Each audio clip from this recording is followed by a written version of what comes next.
ఓం శ్రీ సాయినాథాయ నమః. సాయిబాబా జీవిత చరిత్రము 6వ అధ్యాయము. రామనవమి ఉత్సవము, మసీదు మరమ్మత్తు, గురువు గారి హస్త నిపుణత. శ్రీరామనవమి ఉత్సవము, దాని మూలము, మార్పు మొదలగునవి. మసీదు మరమ్మత్తులు, గురువు గారి హస్తలాఘవము. సంసారమనే సముద్రములో జీవుడనే యోడను సద్గురువు నడుపునప్పుడు అది సులభముగాను జాగ్రత్తగాను గమ్యస్థానము చేరును. సద్గురు అనగానే సాయిబాబా జ్ఞప్తికి వచ్చుచున్నాడు. నా కండ్లెదుట సాయిబాబా నిలిచి ఉన్నట్లు, నా నుదుటికి విభూది తగిలించుచున్నట్లు, నా శిరస్సుపై చేయి వేసి ఆశీర్వదించుచున్నట్లు పొడముచున్నది. నా మనస్సు సంతోషములో మునిగి నా కండ్ల నుంచి ప్రేమ పొంగి పొరలుచున్నది. గురువు గారి హస్తలాఘవము చాలా ఆశ్చర్యకరమైనది. ఈ భౌతిక శరీరము కోరికలచే నిండి ఉండుటచే అగ్నిచే కూడా కాలనట్టిది. గురువు గారి హస్తము తగులగనే దహనమైపోవును. జన్మ జన్మల నుంచి చేసిన పాపములు పటాపంచలైపోవును. భగవద్విషయములన్నచో అసహ్యపడు వారికి కూడా శాంతి కలుగును. సాయిబాబా యొక్క చక్కని ఆకారము చూచినచో సంతసము కలుగును. కండ్ల నిండా నీళ్లు నిండును, మనసును హలతో నింపును. నేనే పరబ్రహ్మ స్వరూపిణి అని ఆత్మ సాక్షాత్కారం యొక్క సుఖమును తెలియబరచును.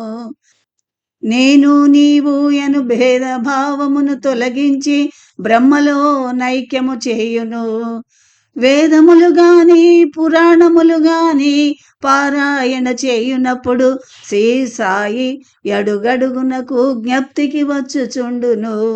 శ్రీ సాయి రాముని గాని కృష్ణుని గాని రూపమును ధరించి వాని కథలు నేను వినునట్లు చేయును.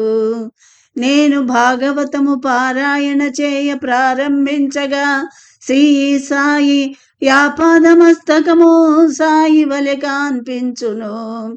భక్తుల మేలు కొరకు బాబా పాడుచున్నట్లుగానే భావించెదను.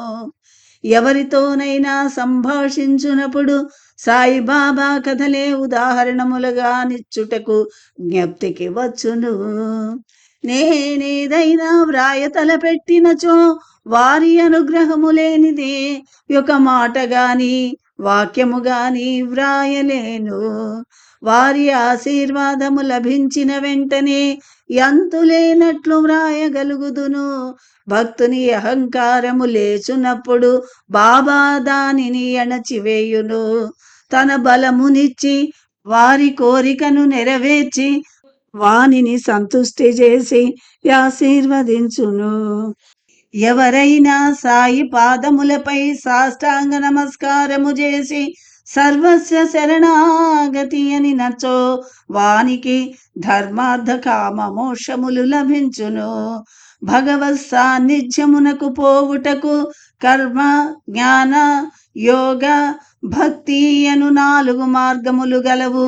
అన్నింటిలో భక్తి మార్గము కష్టమైనది. దాని నిండా ముండ్లు గోతులుండును. సద్గురుని సహాయముతో ముండ్లను గోతులను తప్పించుకొని నడచినచో గమ్యస్థానము ఎవలీలగా చేరవచ్చును. దీనిని గట్టిగా నమ్ముడని సాయిబాబా చెప్పుచుండెను. బ్రహ్మదేవుని సృష్టి స్థితి లయముల శక్తిని గూర్చి వర్ణించిన పిమ్మట బాబా తన భక్తుల శ్రేయస్సును తప్పక చూచెదనను వాక్యములు ఈ క్రింద వ్రాయబడినవి. నా భక్తుని ఇంటిలో అన్నవస్త్రములకు లోటుండదు. నాయందే మనసు నిలిపి భక్తి శ్రద్ధలతో మనఃపూర్వకముగా నన్నే ఆరాధించు వారి యొక్క క్షేమము నేను చూచెదను. భగవద్గీతలో శ్రీకృష్ణుడు కూడా ఇట్లనే చెప్పి ఉన్నాడు. కావున వస్త్రాహారముల కొరకు ప్రయాస పడవద్దు. నీకేమైనా కావలసి ఉన్నప్పుడు భగవంతుని వేడుకొనుము. ప్రపంచములో పేరు సంపాదించుటకై యత్నించుట మాని భగవంతుని కరుణాకటాక్షముల పొందుటకు భగవంతునిచే గౌరవించుటకు యత్నించుము. మానవులచే గౌరవింపబడుట ఎను భ్రమను విడువుము. మనస్సునందు మూర్తి యొక్క ఆకారమును నిలుపుము. బుద్ధిని మనస్సును భగవంతుని ఆరాధన కొరకే నియమింపుము. దేని వైపు మనస్సు పోనివ్వకుము. ఎల్లప్పుడూ నన్నే జ్ఞప్తి అందుంచుకొనున్నట్టు మనస్సును నిలుపుము. దానిని శరీరము, ధనము, ఇల్లు పట్ల సంచరించకుండా గట్టిగా నిలుపుము. అప్పుడది శాంతి వహించి నెమ్మదిగాను ఎట్టి చికాకు లేకయుండును.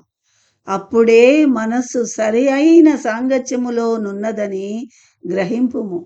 మనస్సు ఆందోళనగానున్నను, చంచలముగానున్నను, దానికి శాంతి కలిగినదని గాని నిశ్చలత్వము వచ్చినదని గాని చెప్పలేము.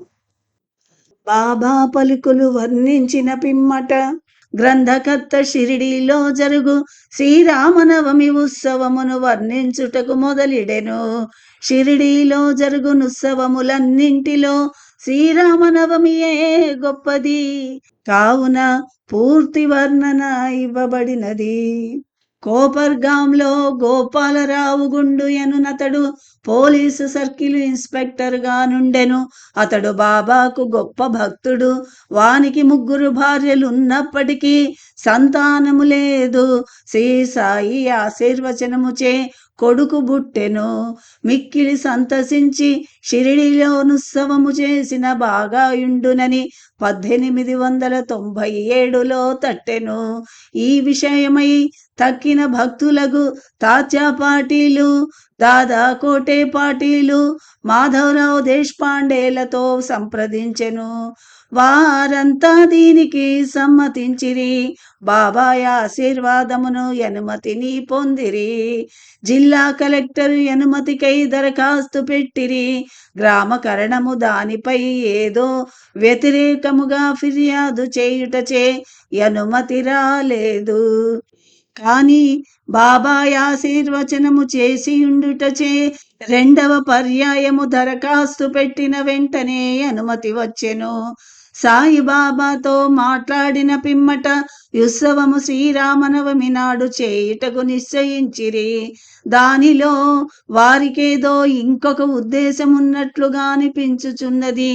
ఈ ఉత్సవము శ్రీరామనవమితో కలుపుట హిందువుల మహమ్మదీయుల మైత్రి కొరకు కాబోలు. రాబోయే విషయమును బట్టి చూడగా బాబా ఉద్దేశములు 2 నెరవేరినవి. ఉత్సవములు జరుపుటకు అనుమతి వచ్చెను గాని ఇతర కష్టములుగా అనిపించెను. షిరిడి చిన్న గ్రామమగుటచే నీటి ఇబ్బంది అప్పట్లో ఎక్కువగా నుండెను. గ్రామమంతటికి 2 నూతులుండెడివి. ఒకటి ఎండాకాలములో నిండిపోవుచుండెను. 2వ దానిలోని నీళ్లు ఉప్పనివి. ఈ ఉప్పు నీటి బావిలో బాబా పువ్వులు వేసి వెంటనే మంచి నీళ్ల బావిగా మార్చెను. ఈ నీరు చాలకపోవుటచే తాత్యా పాటీలు దూరము నుంచి మోటుల ద్వారా నీరు తెప్పించెను. అప్పటికి మాత్రమే పనికి వచ్చునట్లు ఎంగళ్ళు వేయబడెను. కుస్తీల కొరకు ఏర్పాటులు చేయబడెను. గోపాలరావు గుండునకొక స్నేహితుడు గలడు. వాని పేరు దాము అన్న కేసరు. వానిది అహ్మద్ నగరు. వానికి కూడా 2 భార్యలున్నప్పటికీ సంతానము లేకుండెను. అతడు కూడా బాబాచే ఆశీర్వదింపబడెను. పుత్ర సంతానము కలిగెను.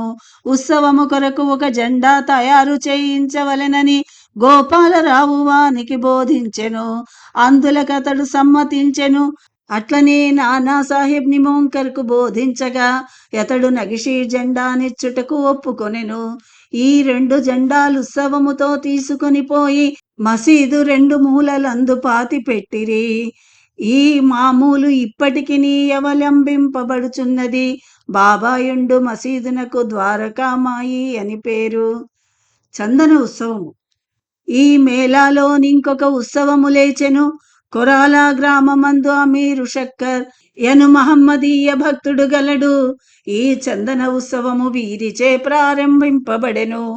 ఈ ఉత్సవము గొప్ప మహమ్మదీయ ఫకీరుల గౌరవార్థము చేయబడును. విశాలమైన పళ్ళెములో చందనపు ముద్దను వేసి తలపైని పెట్టుకొని సాంబ్రాణి ధూపముతో బాజా భజంతీలతో ఉత్సవము సాగించెదరు. ఉత్సవము రేగిన పిమ్మట మసీదునకు వచ్చి గోడలపైన ఆ చందనమును చేతితో నందరును తట్టెదరు. మొదటి 3 సంవత్సరములు ఈ ఉత్సవము అమీరు షక్కరుచే నడుపబడిన పిమ్మట వాని భార్య ఇప్పటికి జరుపుచున్నది. ఒకే దినమందు పగలు హిందువులచే జెండా ఉత్సవము, రాత్రులందు మహమ్మదీయులచే చందన ఉత్సవము, ఏ కోట్లాటలు లేక జరుగుచున్నవి. శ్రీరామనవమి దినము బాబా భక్తులకు ముఖ్యమైనది, పవిత్రమైనది. భక్తులందరూ వచ్చి ఈ ఉత్సవములో పాల్గొనుచుండిరి. పై విషయములన్నీయు తాత్యాకోటే పాటీలు చూచుకొనిడివారు. ఇంటి లోపల చేయవలసినవన్నీయు రాధాకృష్ణమాయి అను భక్తురాలుచే చూడబడుచుండెను. ఆమె ఇంటి నిండా భక్తులు దిగేవారు. వారికి కావలసినవన్నీ సమకూర్చుచుండెను. ఉత్సవమునకు కావలసినవన్నీ సిద్ధపరచుచుండెను. ఆమె స్వయముగా మసీదును శుభ్రపరచి గోడలకు సున్నము వేయుచుండెను. మసీదు గోడలు మసితో నిండి ఉండెడివి.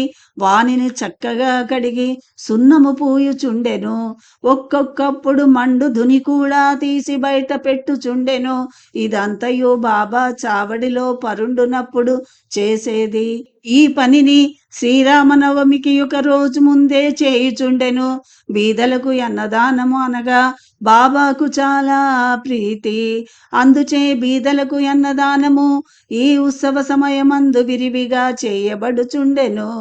వంటలు విస్తారముగా మిఠాయి దినుసులతో రాధాకృష్ణమాయి ఇంట్లో చేయబడుచుండెను. ఇందులో అనేక మంది భక్తులు పూనుకొనుచుండెడివారు. మేళ లేక ఉత్సవమును శ్రీరామనవమి ఉత్సవముగా మార్చుట. ఈ ప్రకారముగా 1897 నుంచి 1912 వరకు ఉత్సవము వైభవముగా జరుగుచుండెను. రాను రాను వృద్ధి అగుచుండెను. 1912లో 1 మార్పు కలిగెను. సాయి సగుణోపాసనను వ్రాసిన కవియగు కృష్ణారావు జగేశ్వర్ భీష్మయనువాడు దాదాసాహెబ్ కపర్దేతో ఉత్సవమునకు వచ్చెను. దీక్షిత్వాడాలో బస చేసిరి. కృష్ణారావు వసారాలో చేరబడి ఉండగా కాకా మహాజని పూజా పరికరముల పళ్ళెముతో మసీదుకు పోవుట చూచెను. ఒక క్రొత్త ఆలోచన తట్టెను. వానిని పిలిచి ఇట్లని చెప్పదొడంగెను. ఈ ఉత్సవమును శ్రీరామనవమి నాడు చేయుటలో భగవదోద్దేశమేదియో ఉండవచ్చును. శ్రీరామనవమి ఉత్సవమనగా హిందువులకు చాలా ముఖ్యము. కనుక ఈ దినమందు శ్రీరామనవమి ఏల జరపకూడదని అడిగెను. కాకా మహాజని ఈ ఆలోచనకు సమ్మతించెను. బాబా అనుమతి తెచ్చుటకు నిశ్చయించిరి. ఒక కష్టము మాత్రము తీరనిదిగా అనిపించెను. అది హరిదాసుని సంపాదించుట. భగవన్ మహిమలను కీర్తన చేయుటకు హరిదాసుని ఎచ్చట నుండి తేవలెననున్నది గొప్ప సమస్యగా నుండెను. తుదకు యది భీష్మునిచే పరిష్కరింపబడెను. ఎట్లన తన రామాఖ్యానమును శ్రీరాముని చరిత్ర తయారుగా నున్నదనియు యతడు దాని కీర్తన చేయుటకు కాకా మహాజని పియానోపై వాయించుటకు నిశ్చయించిరి.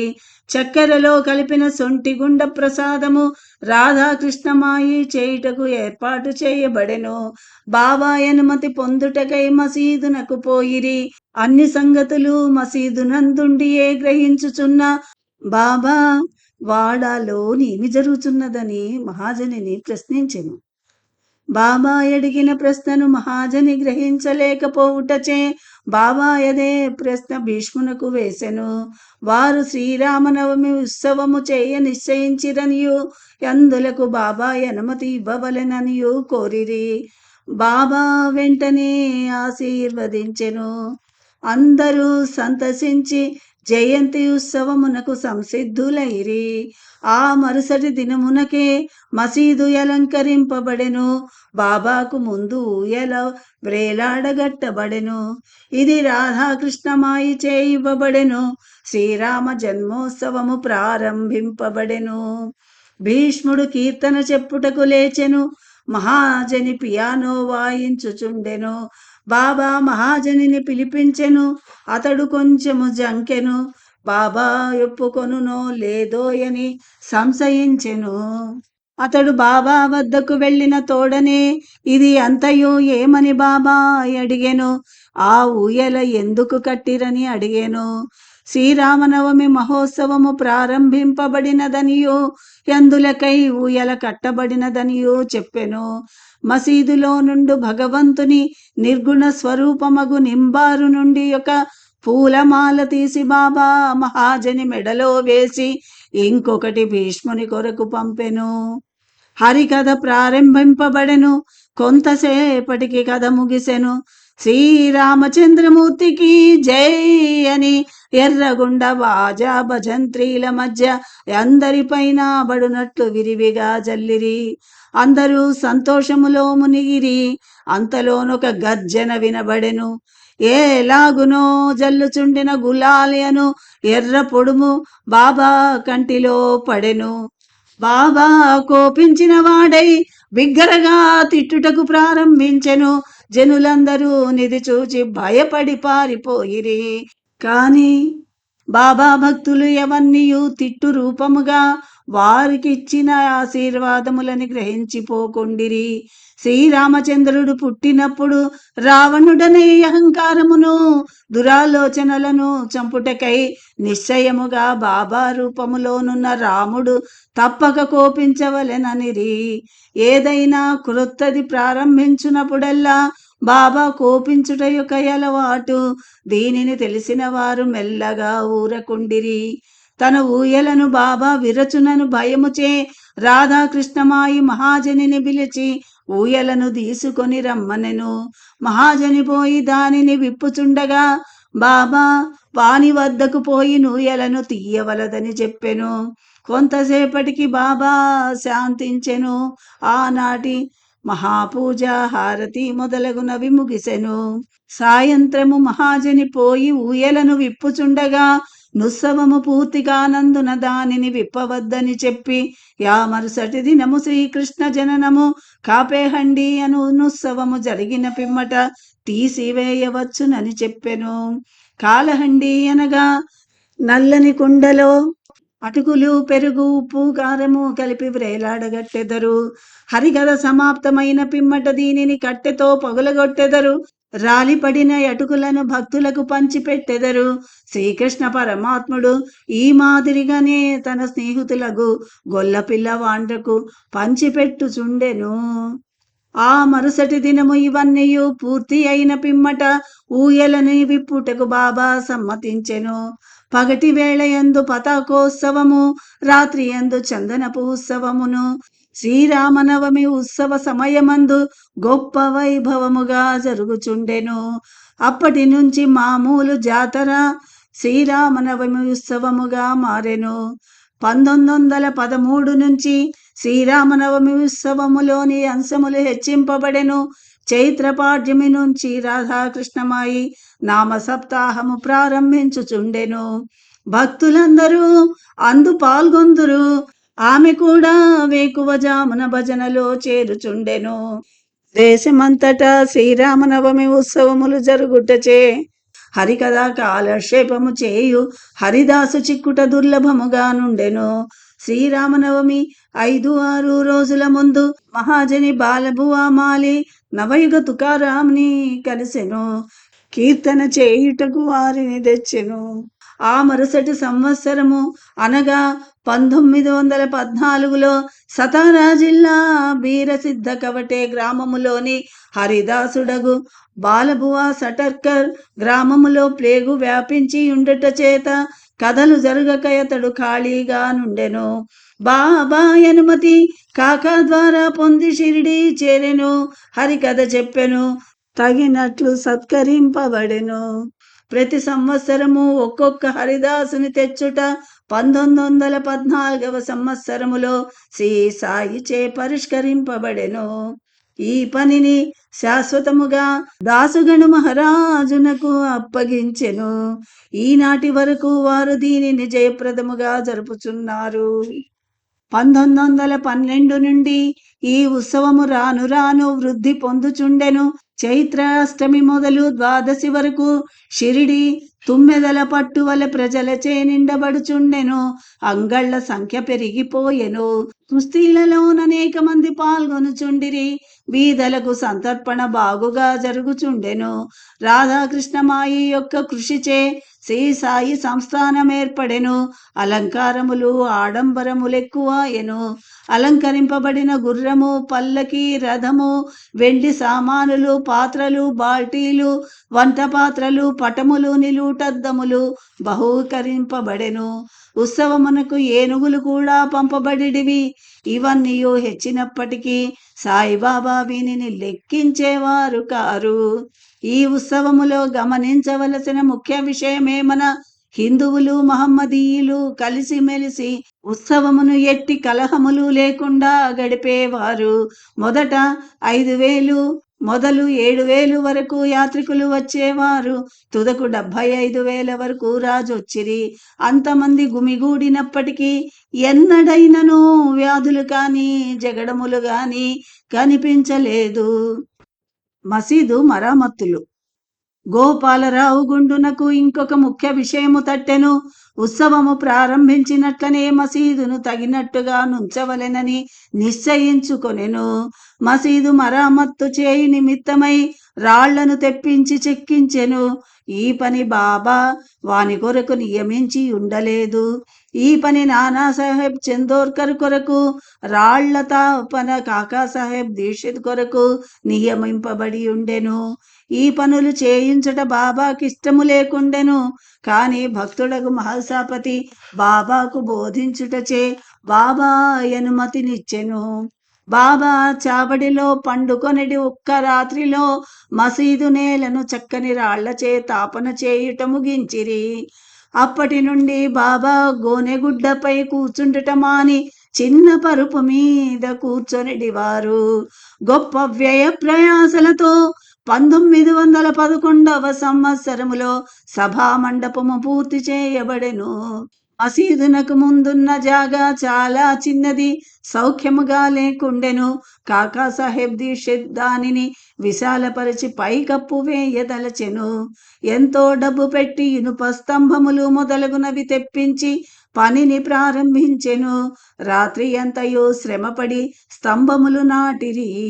ఆ మరుసటి దినము ప్రాతకాలముననే బాబా చావడి నుండి వచ్చి అది అంతయు చూచి కోపించి వానిని పీకి పారవైచెను.